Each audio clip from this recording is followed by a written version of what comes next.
Picture the royal chambers at Blois Castle, May 1588. Behind massive oak doors, 3 Spanish ambassadors, the Duke of Guise, and the Cardinal of Lorraine have been waiting for nearly 4 hours. The master of ceremonies paces nervously, his face pale, avoiding eye contact with increasingly impatient dignitaries. He mumbles something about His Majesty being indisposed, but everyone in that corridor knows what that really means. They have learned to recognize the signs.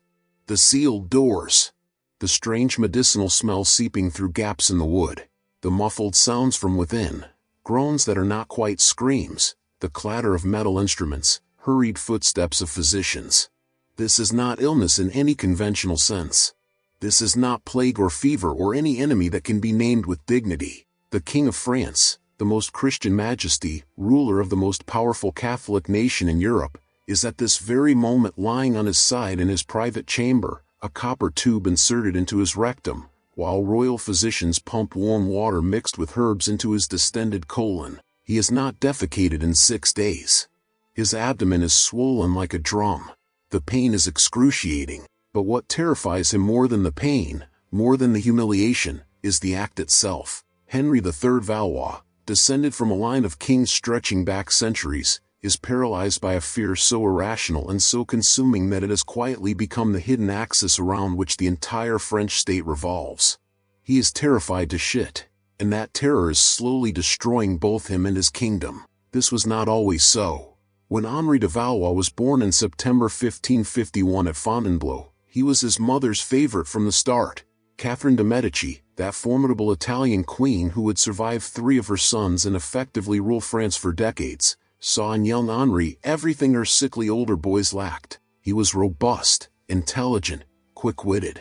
While his brothers Francis and Charles suffered from mysterious fevers and weakness, Henri thrived. He received the finest education the Renaissance could offer. Languages, philosophy, military arts, dance, poetry. By his teenage years he had developed a reputation for refinement that bordered on excess. He loved elaborate clothing, perfumes, jewelry. He surrounded himself with young noblemen he called his mignons, favorites who shared his tastes for art and beauty. Critics would later use this against him, but in his youth it simply seemed like the natural sophistication of a prince destined for greatness. At 19, Henri proved he was more than just an aesthetic. In 1569 and 1570, he led royal armies to crushing victories against Huguenot forces at Jarnac and Moncontour. He demonstrated real military skill, personal courage, decisiveness in battle. Catherine was triumphant. Here finally was a son who combined strength with intelligence. When Polish nobility, desperate for strong leadership and French alliance, elected him King of Poland in 1573, it seemed like destiny unfolding. A French prince claiming a foreign crown. Henri traveled to Krakow in magnificent procession, was crowned before cheering crowds, and for a few months appeared to have the world at his feet. But even then, subtle cracks were forming. Polish courtiers noted the young king's peculiar fastidiousness about food. He would refuse entire courses at state banquets without explanation. He demanded his chambers be perfumed constantly, complained about smells that others could not detect. He spent unusual amounts of time consulting with physicians about minor ailments. Several times he disappeared from public view for days, his attendants citing vague indispositions. At the time these seemed like aristocratic quirks, perhaps even signs of superior sensitivity. Nobody suspected these were early symptoms of an obsession that would come to dominate his existence. The journey that changed everything began in June 1574. News reached Krakow that Henri's brother Charles IX had died. The French throne was vacant. Without ceremony or farewell, Henri fled Poland in the middle of the night. He abandoned the crown he had held for barely a year and raced back toward France with almost manic urgency. The trip took months. Long days on horseback through summer heat, nights in provincial inns, meals prepared by strangers from unfamiliar ingredients. Somewhere along that dusty road between Vienna and Venice, Henri's body rebelled. Simple constipation, the kind that afflicts any traveler who changes diet and routine. For most people this would be a minor inconvenience. For Henri it became the first battlefield in a war that would consume him. He went 3 days without a bowel movement. Then 4. His stomach began to cramp. He felt pressure building, a hardness in his lower abdomen. The rational response would have been to simply wait it out, perhaps adjust his diet, trust his body to resolve the issue naturally. But Henri did not respond rationally. He became convinced something was deeply wrong. He remembered stories heard in childhood about people whose intestines had ruptured from excessive straining.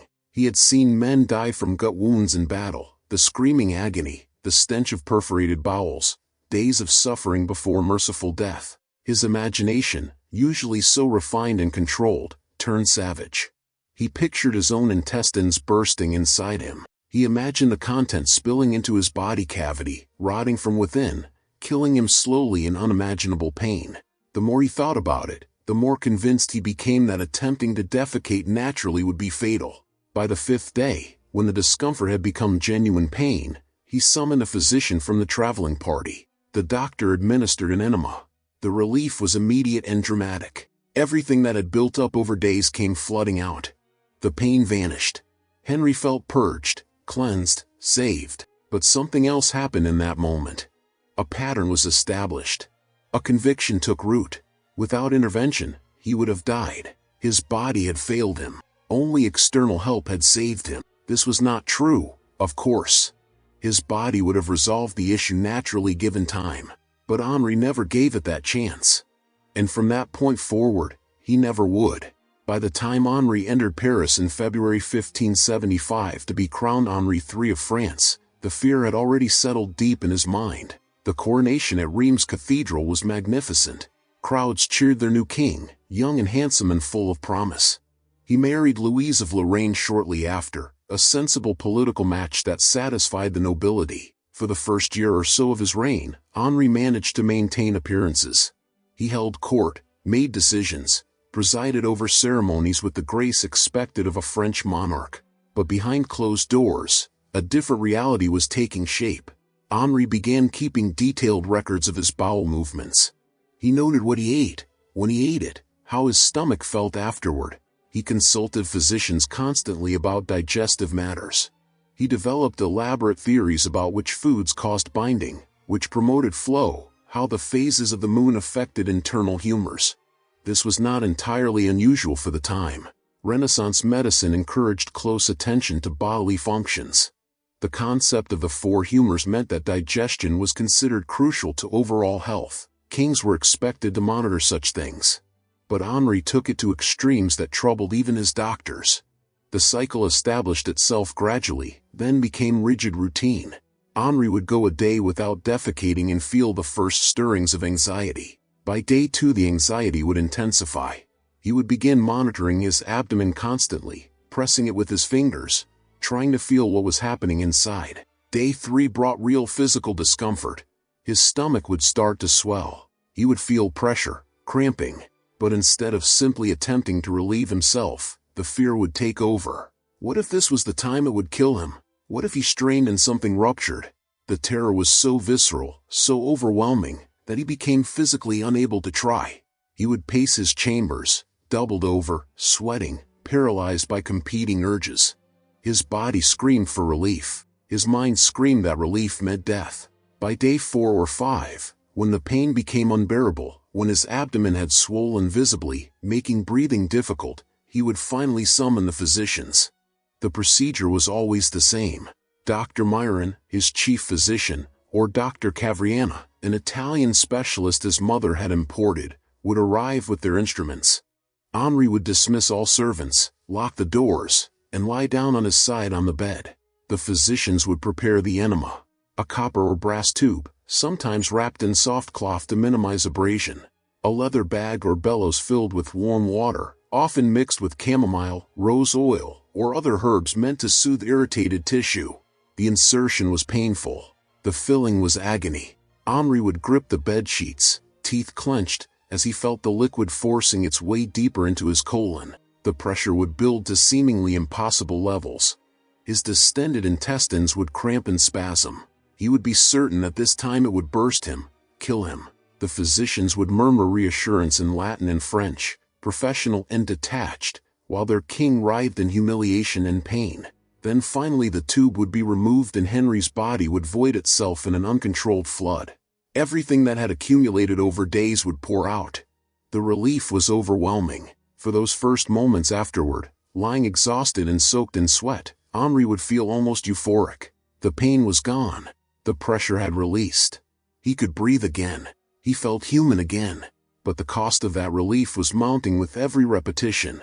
The tissues of the rectum and anus are delicate, designed for natural expulsion, not for regular mechanical invasion. The repeated insertions of tubes, the forcing of liquid into spaces already inflamed and sensitive, the violent expulsions that followed, all of this was causing cumulative damage. Henri developed chronic irritation. The skin around his anus would crack and bleed. Internal tissues became inflamed. Each subsequent procedure hurt more than the last because it was being performed on tissue that had not fully healed from the previous intervention. The burning sensation would persist for days afterward. Sometimes there was blood in his stool. Sometimes he developed hemorrhoids that made sitting painful. And every bit of his physical damage fed back into the psychological cycle. The more painful and difficult defecation became, the more frightening it seemed, the more certain Henri was that attempting it naturally would kill him. He was trapped in a self-fulfilling prophecy. The cure was causing the disease, and the disease justified the cure. By 1578, just 3 years into his reign, the cycle had become the dominant rhythm of Henri's life. He could no longer remember what it felt like to simply eat a meal without calculating its effect on his bowels. Every decision about food was filtered through anxiety about constipation. He began refusing entire categories of food that he believed caused binding. Bread, cheese, red meat. His diet became increasingly restricted and bizarre. He ate fruits out of season, paid extravagant sums for exotic herbs and spices that physicians claimed aided digestion. He drank strange concoctions, bitter tinctures that were supposed to keep his bowels flowing. None of it worked, of course, because the problem was not primarily physical. The problem was that Henri's terror prevented him from ever allowing his body to function normally. The political consequences began slowly, then accelerated. State business started being conducted around the king's bathroom schedule. Courtiers learned to read the signs. If Henri looked bloated, if he walked hunched over slightly, if he was pale and sweating, experienced ministers knew to avoid bringing him complex decisions. On those days his judgment would be impaired, his temper short, his decisions rash. Important audiences would be postponed without explanation. Foreign ambassadors would wait for days to see the king, never understanding why. Council meetings would be cut short abruptly when Henri's pain became too severe. Papers requiring royal signature would pile up unsigned because the king was indisposed. France began operating on a calendar that only the inner circle understood. Days after a procedure, when Henri was weak but mentally clearer, that was when crucial decisions could be made. During the build-up phase, nothing important could be attempted. The rhythm of an entire kingdom was being dictated by one man's intestinal dysfunction. The Duke of Guise and other ambitious nobles learned to exploit this. They timed their requests and proposals for Henri's vulnerable days, when pain and fear clouded his judgment. They pushed through decisions they knew a clear-headed king would never approve. They isolated him, knowing that the more trapped Henri felt by his physical condition, the more he would rely on a small circle of confidants who enabled his dysfunction. The king's favorites, his minions, became not just companions but gatekeepers. They controlled access to Henri during his bad days. They managed information, filtered what reached him, shaped policy around their own interests. And Henri, exhausted and humiliated by his condition, allowed it. He was too consumed by his private battle to fight public ones effectively. The smell became a problem. Henri obsessively perfumed his chambers and his person to mask the odors associated with his condition. He burned incense constantly. He bathed multiple times a day, which was extremely unusual for the era. He changed his clothing repeatedly. Servants whispered about the stains on royal linens, the constant washing required, the stench that would sometimes escape when doors opened. It became another source of mockery, another sign of the king's perceived degeneracy. Critics who already despised him for his religious policies, his friendships with his minions, his perceived weakness toward the Huguenots, now had more ammunition. Crude pamphlets circulated in Paris suggesting the king suffered from venereal diseases, that his bowel problems were divine punishment for sodomy, that he was rotting from within because of his sins. None of this was true, but it fed into a narrative of royal decay that was becoming impossible to counter. By the mid-1580s, Henri's reign had devolved into crisis management interrupted by medical emergencies.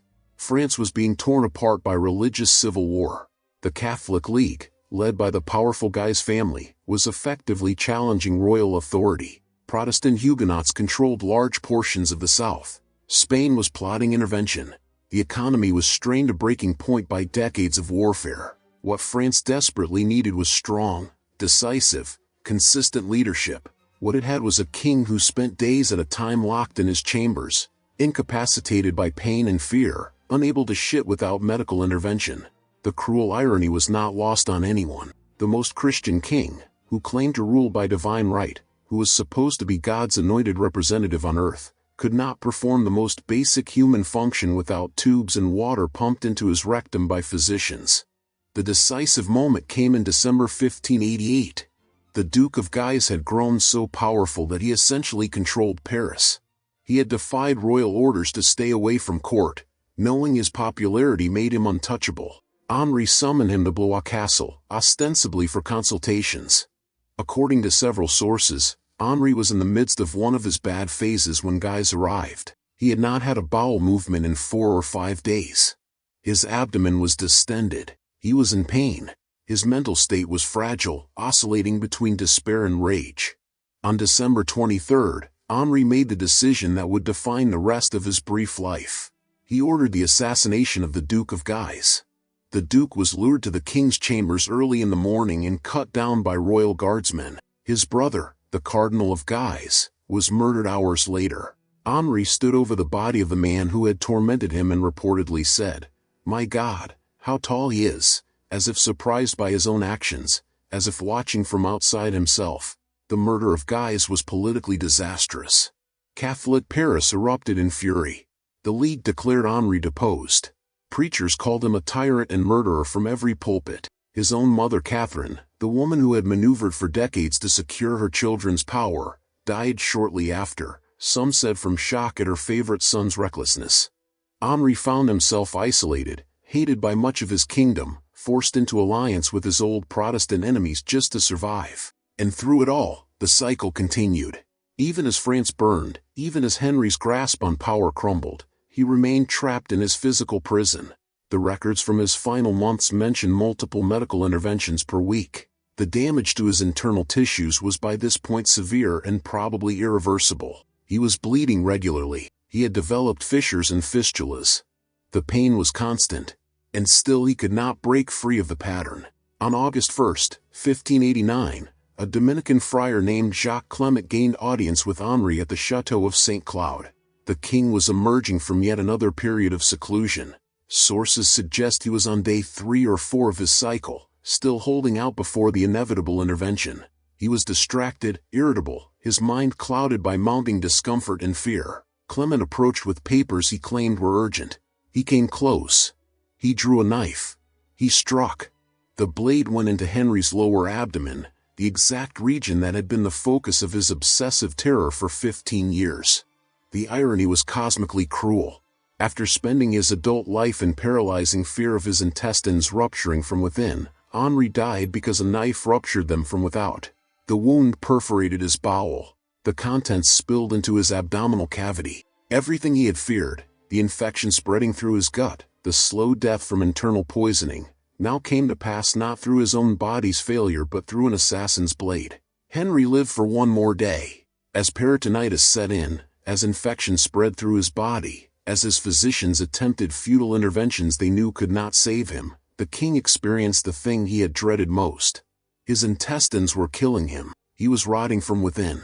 Everything he had feared for 15 years was coming true. He died on August 2, 1589, at the age of 38, the last of the Valois kings.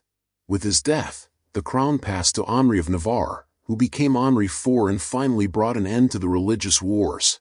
France got the strong leader it had desperately needed, everything Henri III had failed to be. The immediate response to his death revealed how completely he had lost his people's affection. In Catholic Paris, where the League held power, there was celebration. Bonfires lit the streets.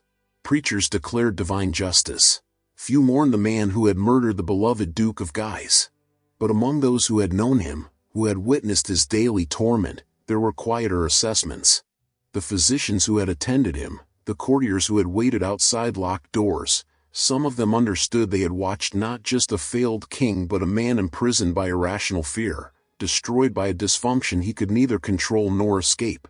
The autopsy, conducted with clinical efficiency, revealed extensive damage to his intestinal tract, scarring, inflammation, chronic irritation.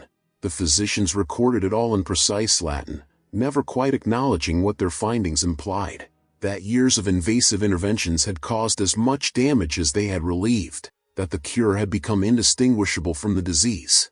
From a modern medical perspective, what Henri suffered was likely a combination of psychological and physical factors.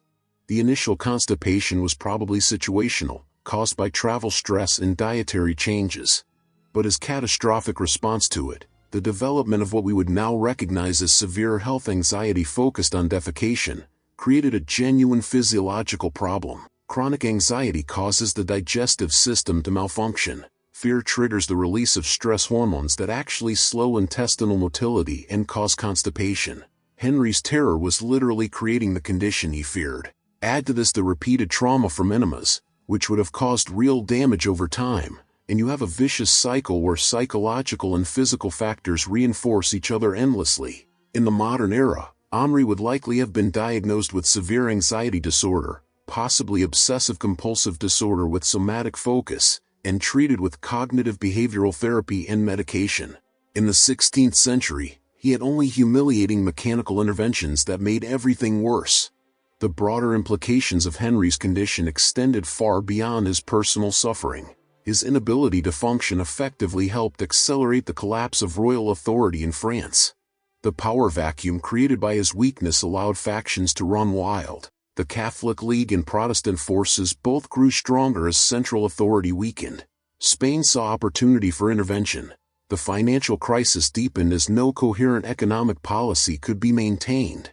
The social tensions that would eventually explode in revolution 15 years later were being allowed to fester because the king was too consumed by his own dysfunction to address them. Henri's private hell metastasized into national catastrophe. His legacy as a king is grim. He left no heirs. His marriage to Louise remained childless, whether from dysfunction, disinterest, or simple lack of opportunity given his condition. The Valois dynasty, which had ruled France since 1328, over 250 years, ended with him. His political decisions were inconsistent and often disastrous.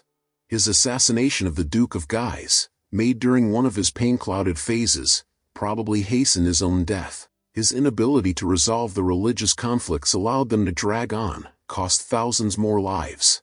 By almost any measure, he failed as a monarch. But perhaps the most disturbing aspect of Henri's story is how completely it was misunderstood by his contemporaries and how little sympathy it generated. To his critics he was simply weak, degenerate, probably perverted. The truth, that he was trapped in a cycle of fear and dysfunction he could not escape, was never seriously considered. The possibility that a king might be human, might suffer from irrational terror, might be genuinely ill in ways that had nothing to do with moral failure, these concepts did not fit the framework of 16th-century monarchy. Kings ruled by divine right. They were supposed to be superior beings, touched by God's grace, elevated above ordinary human weakness. A king who could not control his own bowels, who needed physicians to pump water into his rectum just to defecate, who was paralyzed by terror of his own body, such a king could only be understood as cursed, punished, marked by sin. There was no category for mental illness in the royal context. There was no compassion for a leader whose mind betrayed him. The chambers at Blois where Henri suffered were repurposed by the new Bourbon dynasty within months of his death. The tools used in his medical procedures were disposed of, probably burned. France moved forward, eager to forget the humiliating reign of the king who couldn't shit. History books would record his failures, his assassinations, his weakness, but rarely mention the medical condition that underlay so much of his dysfunction. It was too undignified, too human, too incompatible with the image of monarchy. Henri III became a cautionary tale about weak leadership, about the dangers of religious tolerance, about divine punishment for sodomy, depending on which faction was telling the story. But the actual reality of his suffering, the daily hell of that cycle, the trap he could not escape, largely disappeared from the historical record. What remains is a stark lesson about the limits of power and the inescapable reality of the body. Henri III commanded armies, signed death warrants, claimed divine authority, wore the crown of the most powerful Catholic nation on earth. And none of it meant anything when trapped by irrational fear and physical dysfunction. The throne offered no protection. The crown was no cure. In the end, he died of exactly what he had feared, his intestines ruptured and leaking poison through his body, not because of his own body's failure but because terror had made him vulnerable to an assassin's blade. He spent 15 years trying to prevent his bowels from killing him and died because his weakness as a king made him a target for murder. The body and the crown, the private dysfunction and public failure, intertwined and inseparable until the bitter end.